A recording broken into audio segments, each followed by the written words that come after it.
welcome back to our channel Dream Academia, and today I am here with the second lecture on functions. If you haven't seen the first lecture, please go through the first video before continuing with this lecture. So let's start. Today we will start with the methods of determining range. So the first method for determining the range of a function is representing x in terms of y. So if y is equal to fx is a function, then we have to try to express it as x equal to gy. That is, we have to keep x one side and make it as a function of y. Here y is a function of x and we have to make x as a function of y. Then the domain of gy represents the possible values of y, which is range of fx. That is, if we calculate the domain of gy, that is y, it will automatically be the range of fx. Okay. Then let's try to understand an example. Find the range of fx equal to x square plus x plus 1 divided by x square plus x minus 1. Here there is no common factors between the two, so we don't have to cancel any of the factors. We can directly begin.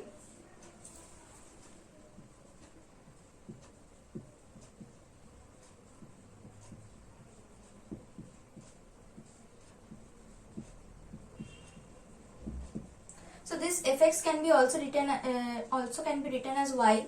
So y is equal to this. Now we have to try to make x as a function of y. So let's cross multiply over here.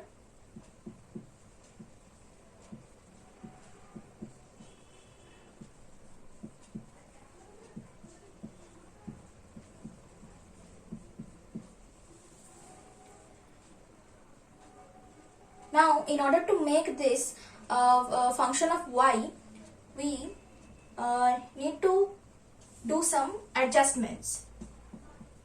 So first, let us bring the same terms of x's together. Like the coefficients of x square, when it comes over here, will be y minus 1 x square plus y minus 1 x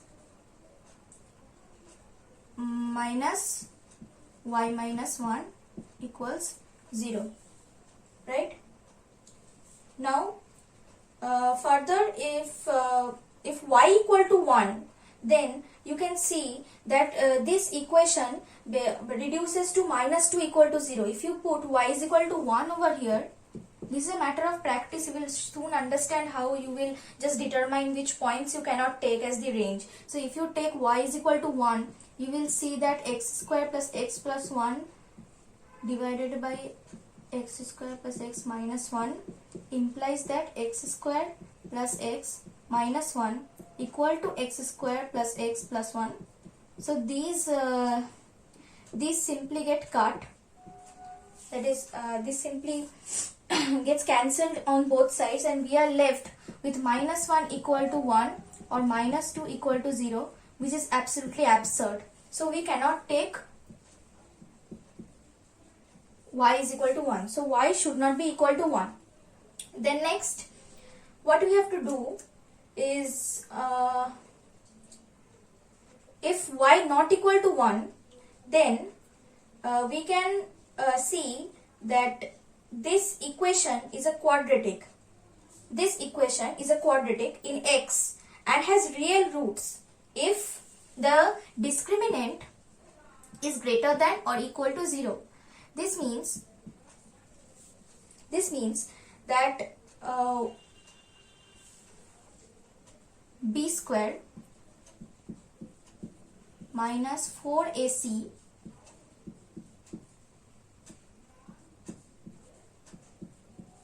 should be greater than or equal to 0.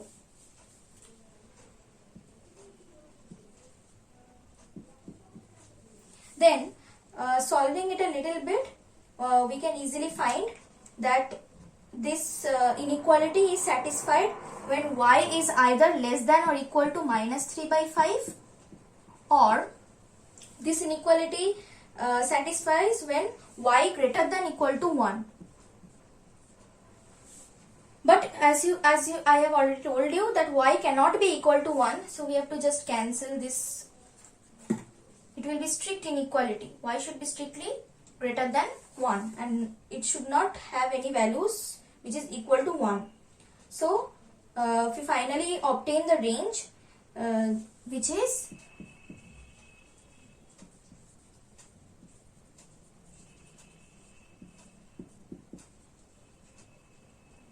minus infinity to minus 3/5 union 1 comma infinity. This is the answer.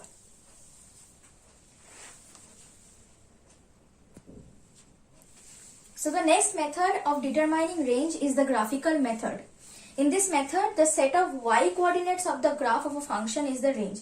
That is, we have to draw first the graph of the function and then we have to determine the set of y coordinates that are included in the graph of the function for the given domain.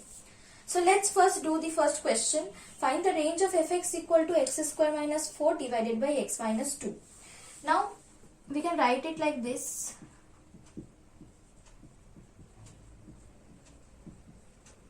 Y equal to, now you can see that there is a common factor between these two. Okay, you can see that x square minus 4 can be written as x minus 2 into x plus 2 divided by x minus 2. So you can cancel the both, assuming that x is not equal to 2, because you cannot cancel 0 and 0 from numerator and denominator. So ultimately it becomes x plus 2 provided x is not equal to 2. That is, x minus 2 should not be equal to 0. So now practically we have to draw the graph of y is equal to x plus 2. So let's try to draw this graph.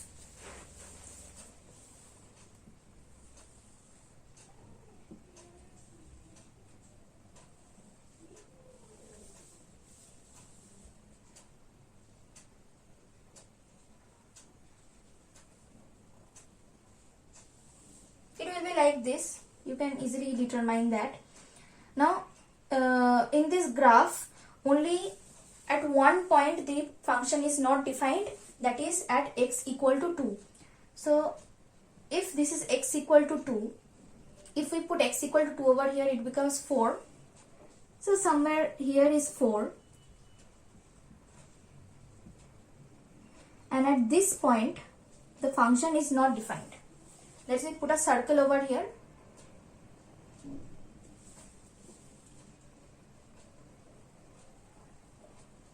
Because the function is not defined at x equal to 2, the rest graph is just like y is equal to x plus 2.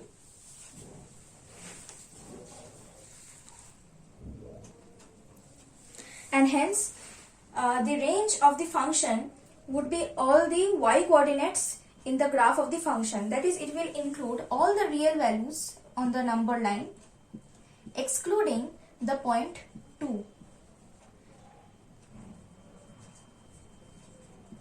So this is the range of the function, because all the y coordinates that the graph is assuming is all of the real line, but it just excludes this point in which x equal to 2. So this will be r minus the point 4, because at x equal to 2, y is equal to 4.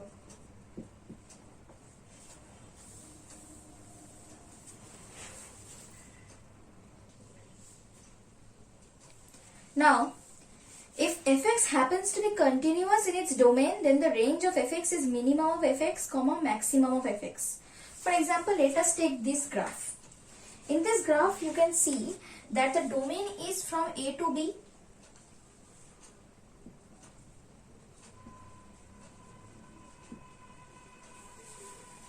That is, the minimum of fx is clearly at point A and the maximum of fx is clearly at point B.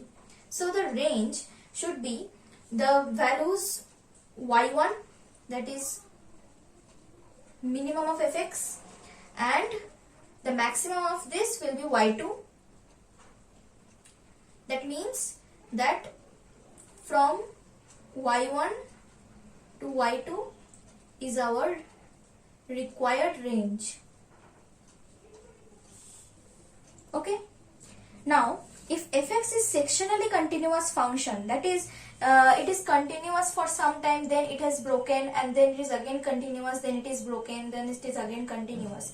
Then the range will be the union of minimum of fx, maximum of fx over all those intervals where fx is continuous. For example, over here, the minimum value is at y2, the maximum of fx is at y3. So the range will be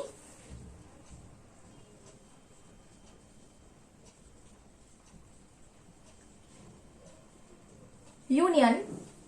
Here the minimum is at y4 and the maximum is at y5, and here it is it means here it is an open interval.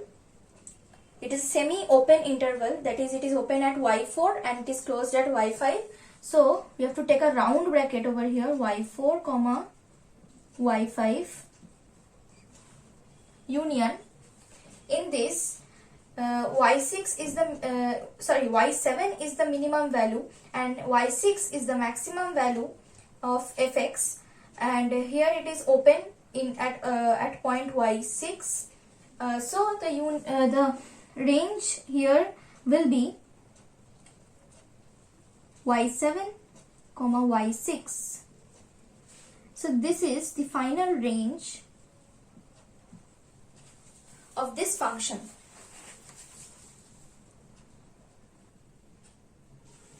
So the next method for determining range is using monotonicity. Now, what is a monotonic function? There are two types of monotonic function. One is monotonically increasing and the second is monotonically decreasing. For monotonically increasing function, the function always goes up. That means the first derivative will be always greater than or equal to 0.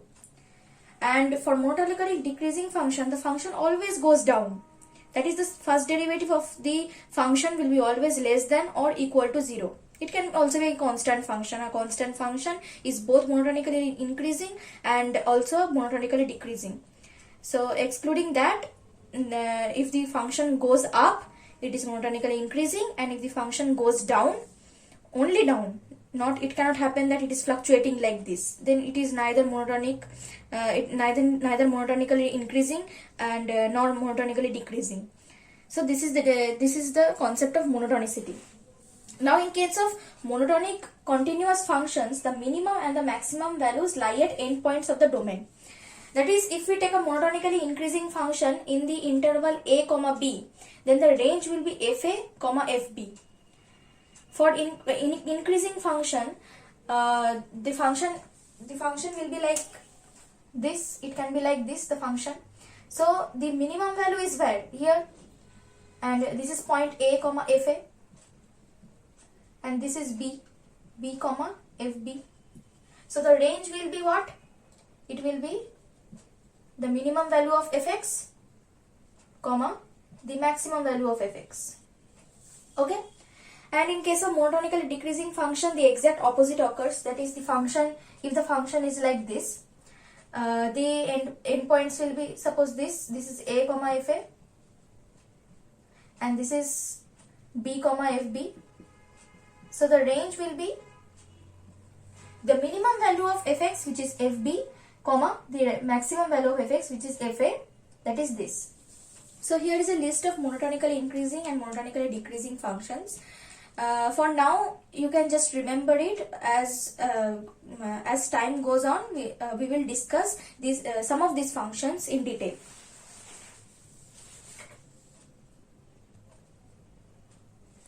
So here we have an example for you. Find the range of the following functions. The first function is y is equal to ln, that is the log of 2x minus x square. So the step 1 to solve this problem is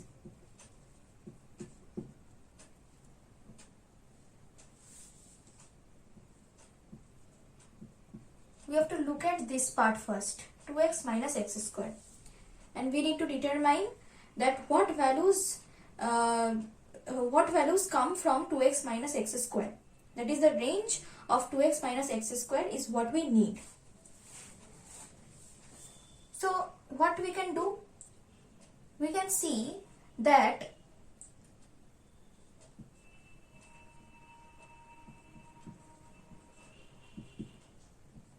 we can write it like this, right? We add 1 and subtract 1 and then 2x minus x square.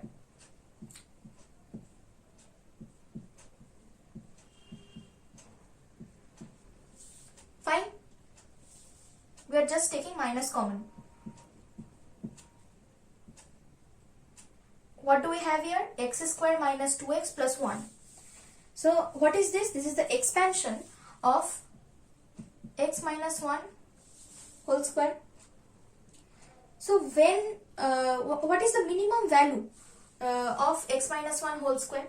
It has to be 0, because the value of x minus 1 whole square can vary from 0 to infinity. So the minimum value that it can give is 0. So the range of this function will be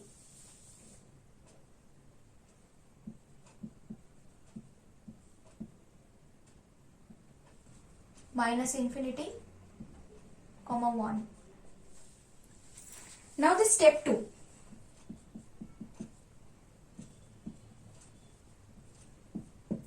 Let t is equal to 2x minus x square. Now for ln t to be defined, the accepted values are 0, 1. Since the domain of the log function is always greater than 0, so t should belong to 0, 1. Right? Now let us try to see what is the graph of the log function. It is like this. And it goes up till minus infinity. So if t belongs to 0, 1, that is if t is between this, what is the value of the corresponding y coordinates?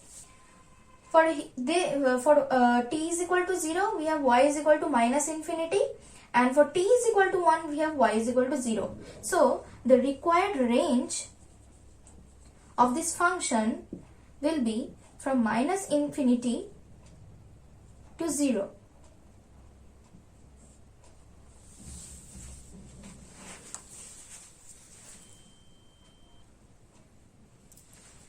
Now let's move on to the second part. Y is equal to sec inverse x square plus 3x plus 1. Now what does this question mean? This means that first we have to assume this inner function as another variable. Suppose t is equal to x square plus 3x plus 1. Now you can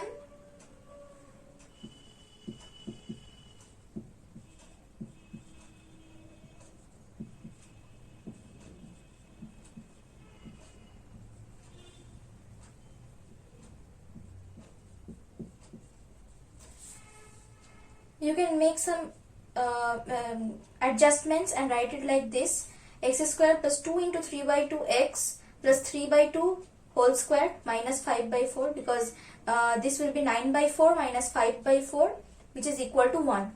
Okay, so you can again write it like this: x plus 3 by 2 whole square minus 5 by 4.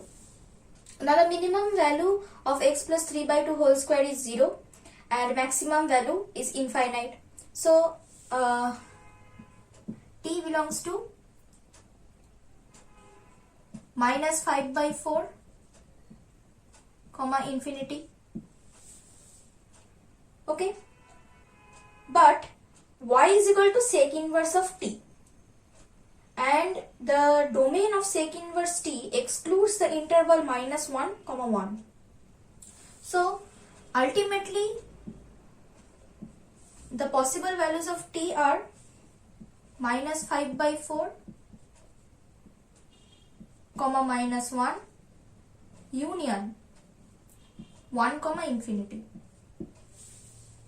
Now let us try to draw the graph of this function sec inverse.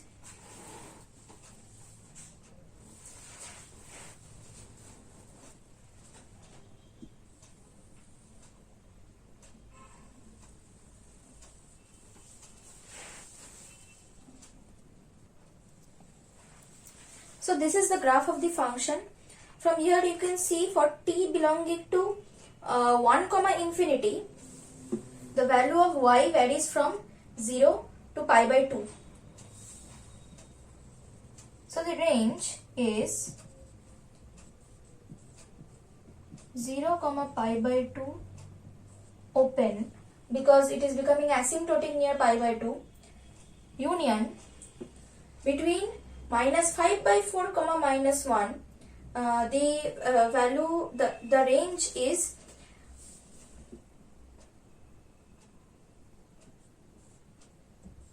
sec inverse minus 5 by 4 comma pi.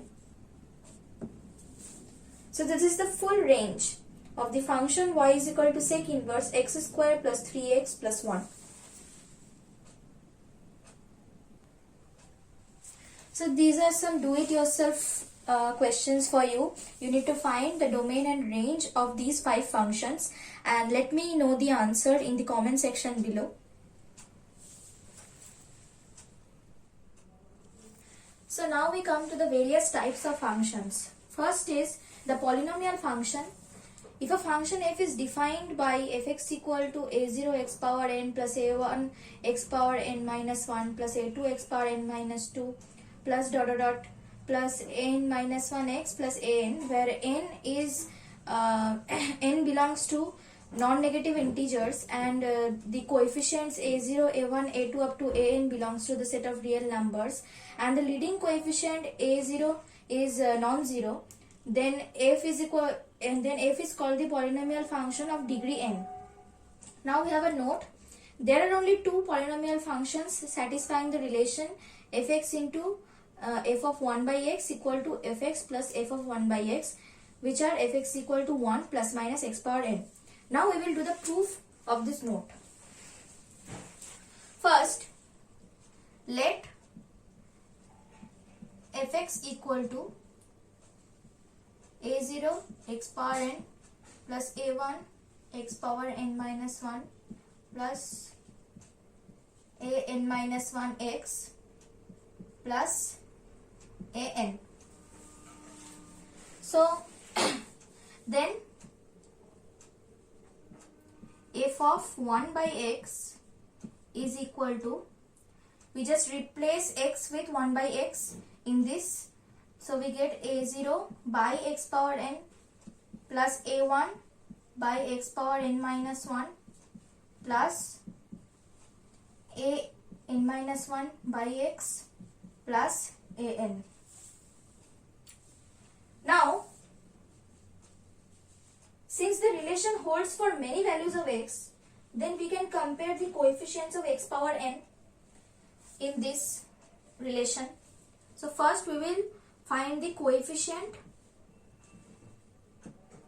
of x power n in fx into f of 1 by x. So if we multiply these two, then what will be the possible coefficients of x power n? It will be, if we multiply this term with an,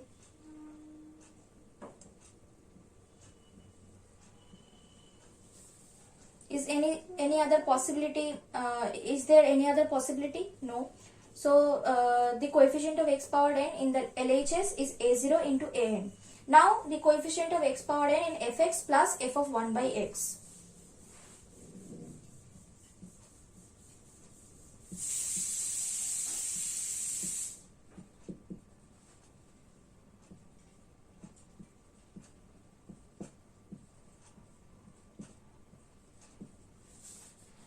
So this will be simply a0 because after adding these two, only there is a0, which is the coefficient of x power n. So now we will compare the two coefficients. So we will get a0 an is equal to a0. Now since a0 is not equal to 0, it is the leading coefficient, so we can cancel a0 from both the sides and we will be left with an equals to 1. Alright. Now we will try to find out the coefficient of x power n minus 1 the same way.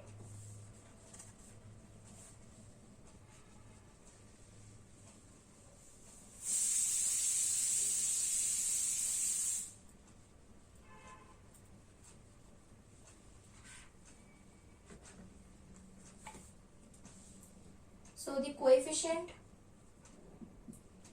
of x power n minus 1 in LHS is equal to. So in what combination do we get x power n minus 1 upon multiplication of these two? First we get a1 into an.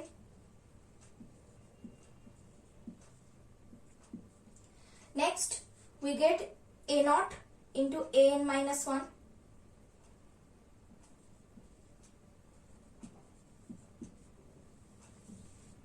Now is there any other possibility? I don't think so. Then we calculate the coefficient of x power n minus 1 in RHS. So the only possibility is a1. So this will be a1. Now we compare the coefficients in LHS and RHS and we get a1 an plus a0 an minus 1 is equal to a1. Now we have calculated that an is equal to 1. So we just substitute the value a1 plus a0 an minus 1 is equal to a1. We can cancel these two.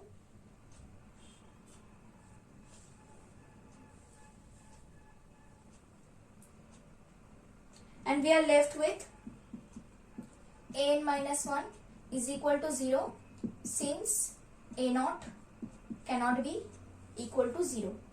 And similarly you can find for other powers of x also. For example, x power n minus 2, x power n minus 3, all of them you will get the coefficients as 0. So now we compare the constant terms.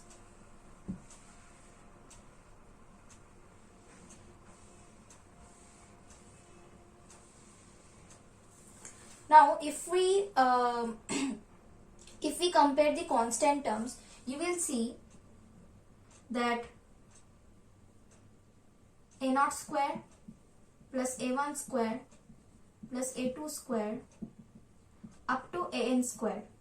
You have this as the constant term in the LHS, and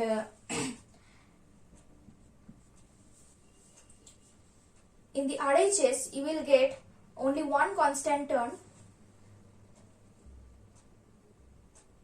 an, and because it is the constant term in both of these, you will get 2an. Now we have earlier got that an is equal to 1 and all of the other coefficients are 0. So you will get a0 square plus 1 is equal to 2. So a0 square is equal to 1, which means a0 is equal to plus minus 1. So we have an is equal to 1 and a0 equal to plus minus 1, which means that only 1 plus x power n and 1 minus x power n are the only two polynomial functions that satisfy this relation.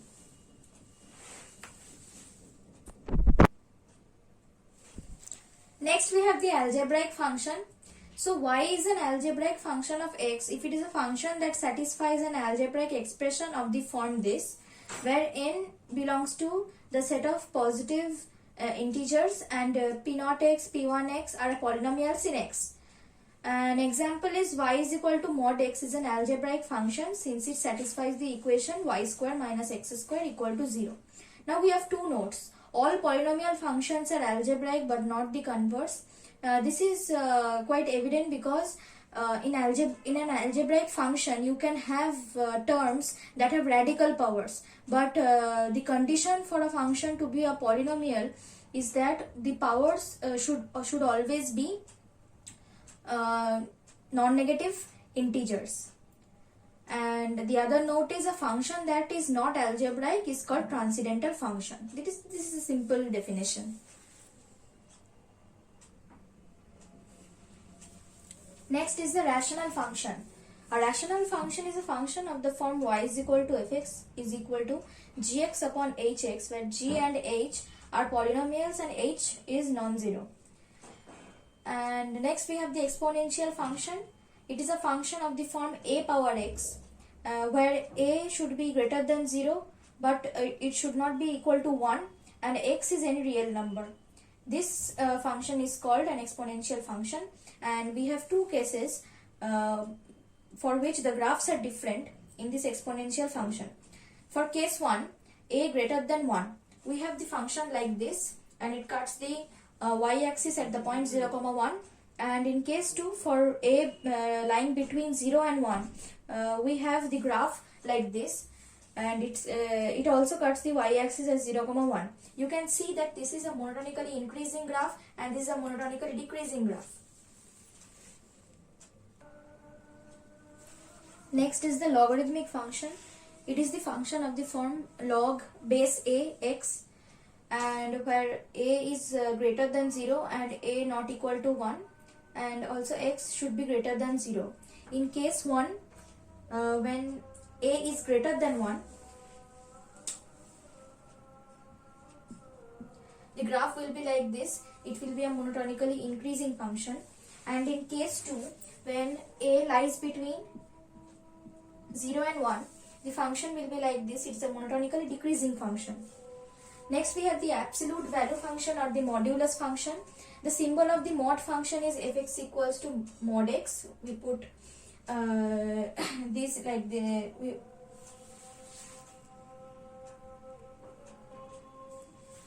and it is defined as y is equal to mod x is equal to x if x is greater than or equal to 0, and minus x if x is less than 0.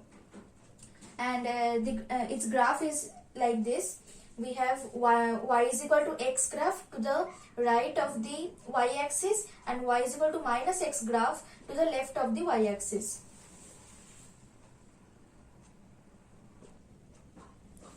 Next we have an interesting type of function. It is called the Signum function.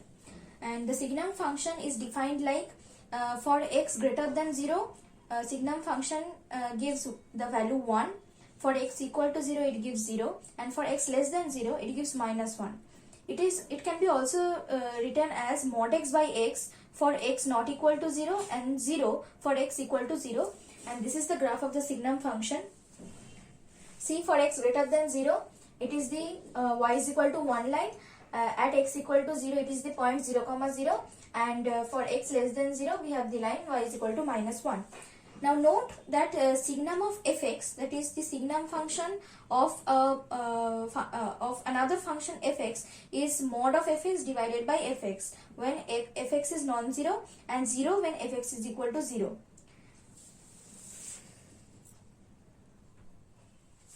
Next is a very important function. It is called the greatest integer function or the step function, and it is denoted by this box x, where box x is the greatest integer that is less than or equal to x. For example, if x lies between minus 1 and 0, then box x will be minus 1. Suppose we take x is equal to minus 0.5. Then the greatest integer which is less than x is of course minus 1. Similarly, if x is lying between 0 and 1, suppose 0.5, then the greatest integer which is less than 0.5 is 0. Likewise, for x lying between 1 and 2, the greatest integer function of x will be 1, and for x lying between 2 and 3, box of x is equal to 2, and so on. Now we have some properties of the greatest integer function. The box of x lies between x minus 1 and x. If m is an integer, then box of x plus minus m is equal to box of x plus minus m. And if box of x plus box of y is less than or equal to box of x plus y, which is less than or equal to box of x plus box of y plus 1. You can easily put some values which you like and verify these properties very easily.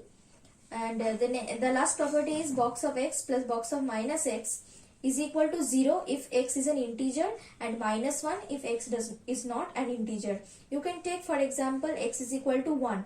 If x is equal to 1, then box of x is equal to 1 and box of minus x is equal to minus 1. So 1 plus minus 1 is equal to 0.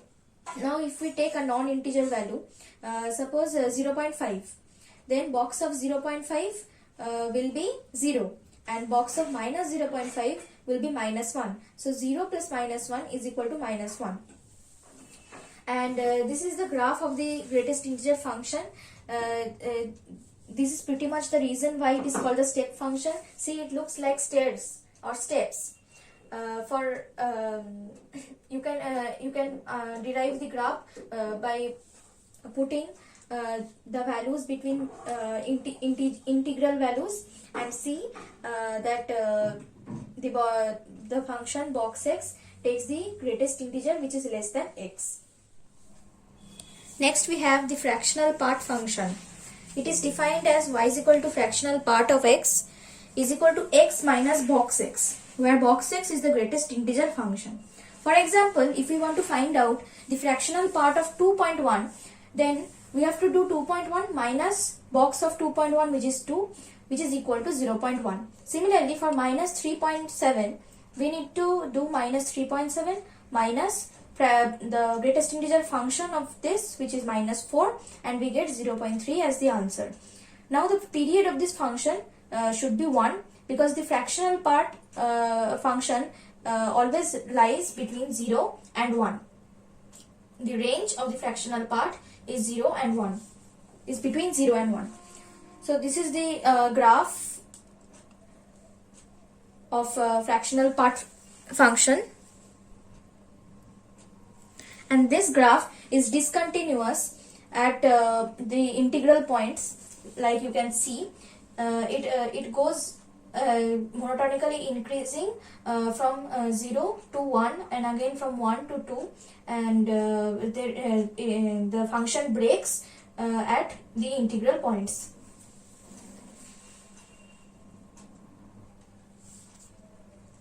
Then we have the identity function. The function f from a to a defined by fx is equal to x for all x belonging to x belonging to a is called the identity function on a and is denoted by ia. It is the graph of this function is simply the line y is equal to x. Next we have the constant function. A function f from a to b is said to be a constant function if every element of a has the same image under the function f in b. Thus, if f is a function from a to b and fx is equal to c for all x belonging to a and some c belonging to the set b is a constant function, and its graph is simply a line parallel to the x-axis such that y is equal to c. Now we will solve some problems. So the first question is solve 4 into fractional part of x is equal to x plus box of x, where box of x is the greatest integer function.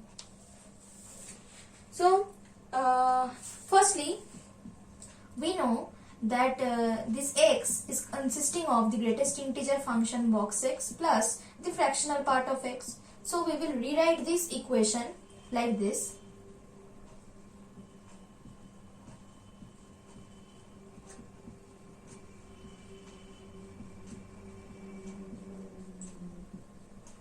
So we are getting 3 into fractional part of x is equal to 2 into box of x, which implies that fractional part of x is equal to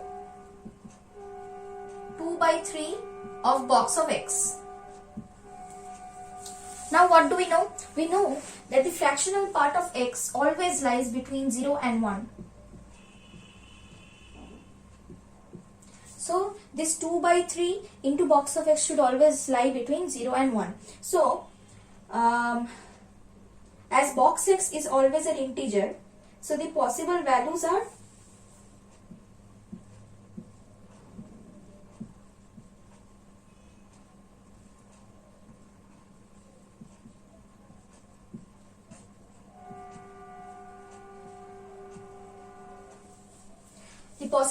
of box x is only 0 and 1, and correspondingly the fraction of part of x can be obtained from this equation. Here it is 2/3,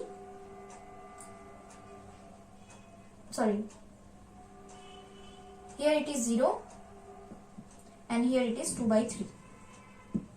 So x will be 0 plus 0 0 and 1 plus 2/3 5/3. So there are only two solutions of the given equation, and they are x is equal to 0 and x is equal to 5/3.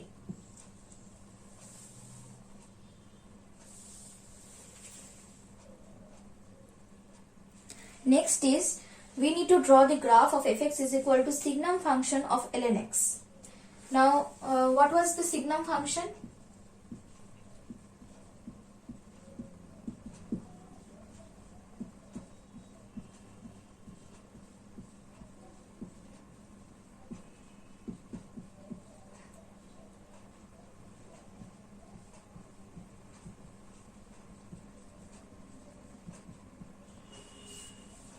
Okay, now we will draw first for which values of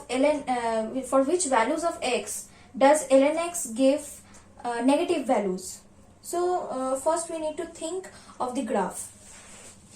Let's see what the graph of ln x is. This is the graph of ln x. This is the point 1, 0. To the left of x equal to 1, we have all the values will come in the negative y axis, and to the right of x equal to 1, we have all the values which are which are in the positive y axis. So we can see that the Signum function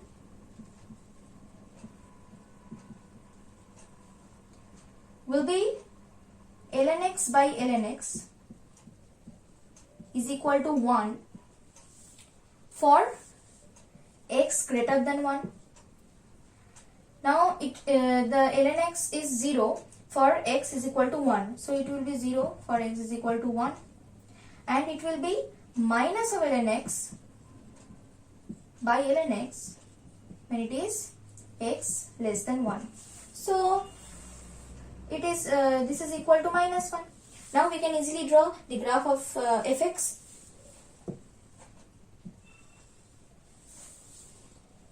So here suppose is x is equal to 1.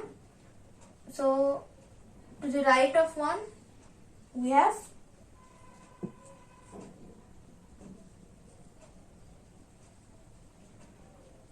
and suppose this is minus 1.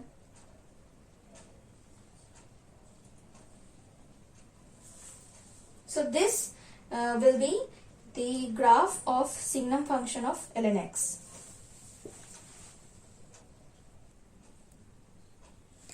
So these are some do-it-yourself questions that I need you to do on your own, and let me know the answer in the comment section below. And thanks for watching me today.